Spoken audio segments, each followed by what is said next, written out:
Again, we have ups and downs in Major League Baseball betting. You certainly had an up yesterday. For VSiN Pro subscribers, Jensen, did I hear a niner in there? Was that 9-0 for J. Lou yesterday? 9-0. We are very appreciative of the bounce back. It had been some tough sledding here for better part of 3 weeks, man. Just unlucky in some certain circumstances. And again, this is why we preach consistency. Stick with your process, make your adjustments where you need to. But excited to get an undefeated night in a very significant over 22 units of profit just in last night's winning alone.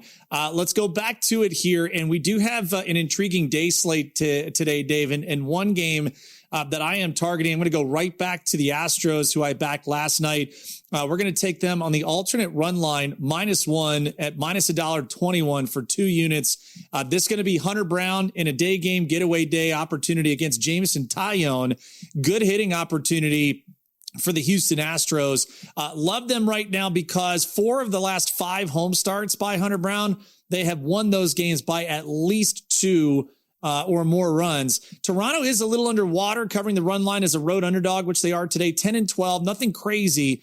But I'm going to ride the hot offense, and I'm also going to take into account that when you put the offensive performance you do from a night before and it's a quick turnaround, usually that benefits the home team. So 2-unit play here, Astros -1, -$1.21 against Toronto this afternoon. And by the way, I was interested in that game last night just from an overall perspective. And Trey Savage left that game. Jensen, they're worried about his knee, the way he exited that game last night. And now I'm worried about Toronto. And what I loved about that starting rotation that we talked about with Savage having to go out yesterday, that's a bit of bad luck. I don't know if they have visions of grandeur. I know John Schneider is not going to wave the white flag anytime soon, but certainly not good news on the injury front there. So keep an eye on that. If you're a Blue Jay backer going forward, they might not have the talents and services of young Trey Savage. You've got a play with my Metropolitans. It was so enjoyable. I was saying this to our esteemed producer, Joe Frizo, just watching competent baseball yesterday for the majority of it, with the Mets getting a nice, easy 6-2 win yesterday. Sean Manaea was very good on the bump. What about today? Can the Guards bounce back at home? I think they can, and I was as shocked as you were yesterday to see that this dismal offensive performance from the Guardians continued. I'm kidding, sarcasm. This is a team that I don't really think has staying power, but for a night, I think the situation is right. Tanner Bybee, last 4 games started, 2.77 ERA. He's been pretty competent at home, and Christian Scott on the road. Mets have lost 2 of his last 3 road starts. Now, they have been lower scoring, and I think that kind of holds true here tonight. I could see offense at a premium for both sides. So I'm going to go 2.5 unit play on the Guardians plus 1.5. Now, it is -$1.70, which is why we're going the elevated units there. But I do think the Guardians, I get a couple of bites at the apple here, Dave.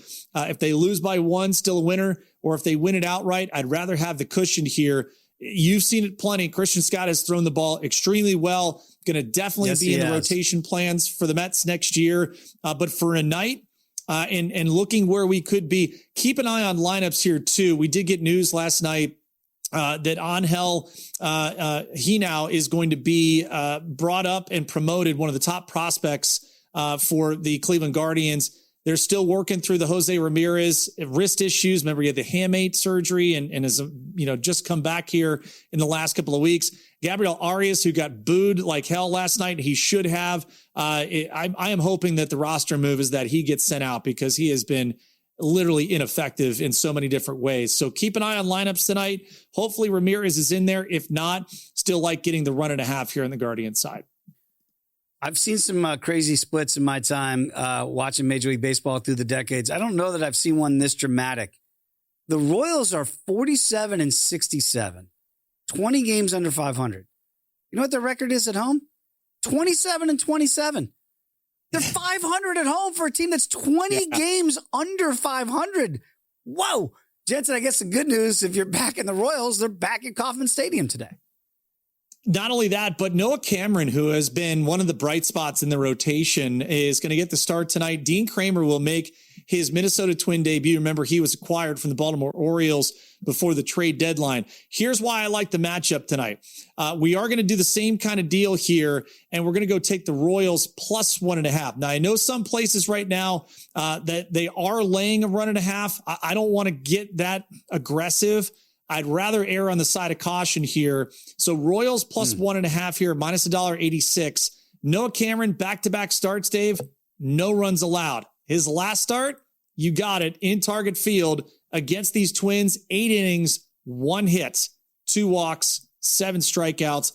Traditionally, it's advantage offense when you see a starter back-to-back times, but I just think the way Cameron is going here, I like the matchup. And looking at Dean Kramer on the other side, Dave, his last 2 starts, how about a 12.60 ERA, 16 hits allowed in his last 10 innings pitched, including 3 home runs. I get Bobby Witt Jr. back from the IL last night. He hit the ground running. I get Jack Kaggs as left-handed power against this right-handed soft tosser. Let's go to work here, man. Come on, Royal Blue. I want to see that Circus Sports right field fence signia in my view later on tonight for some balls that are leaving the fence with that Royal Blue boys really being able to do some damage. Maybe the Royals can get hot and pull off a Red Sox and go 24-4. So you're telling me there's a chance. Jensen, when you're looking at the Dodgers, Eric Lauer is going to be on the bump here in the north side of Chicago against Shota Imanaga. And right now, the Cubs are favored to sweep away the Dodgers. I know we're not concerned about the Dodgers' big picture, but, you make a move to go get Tarek Skubal, and I think some people will say, well, that's because you don't want to see the Eric Lauers of the world still in this rotation. But with the injuries that they have, and they still are significant, at least to the starting rotation, he's going to be on the bump again tonight for Dodger Blue. What do you make of this game? And do you think this losing streak might continue? Yeah, this is an afternoon affair here with Eric Lauer, Shota Imanaga. And if I'm looking at where we are just in momentum, I would think that you would understand the Cubs want to try and go for it early. The problem is Shota Imanaga has been giving up home runs left, right, and center. I still don't trust where Chicago is if Imanaga doesn't get staked to an early lead. Now, that being said, you'd imagine plenty of right-handed hitters to start for Dave Roberts. Does that mean you sit, a Max Muncy? I don't think so. Does that mean, you kind of shuffle the lineup with the injury issues? No, I think you keep running it back out there. No real feel just for a gameplay right now, Dave. I will wait to see lineups for this matchup. But boy, if you were to tell me Cubs have a chance to sweep the Dodgers, knowing that Tarek Skubal was going to pitch in one of these games in this series, I said that's a pretty tall task, but felt the situation was right last night to take advantage of it. Glad we got that big money line price home. Okay, you don't see this very often, but you're seeing it a little bit more and more. Paul Skeens, a dog, plus $1.28 tonight against Kyle Harrison and the Brew Crew in Milwaukee. Is this a reflection of Skeens or team combination that the Brewers are the Brewers and Skeens has not been the same guy that we're so accustomed to for the majority of his young career? This is Kyle Harrison respect with the Brewers at home. And definitely looking at where the Brewers have been able to get off the mat as a big win yesterday for them. And also you're looking at where Paul Skeens has been a bit pedestrian. So I'd be imagining a little bit of urgency if I am the Pittsburgh offense here. Just looking at Skeens' last handful of starts, back-to-back starts, Dave, allowing 5 runs in each. Wow. That ERA for those scoring at home for Paul Skeens, that is a 9.64 ERA in his last 9 1/3. Very, very un-Skeens-like.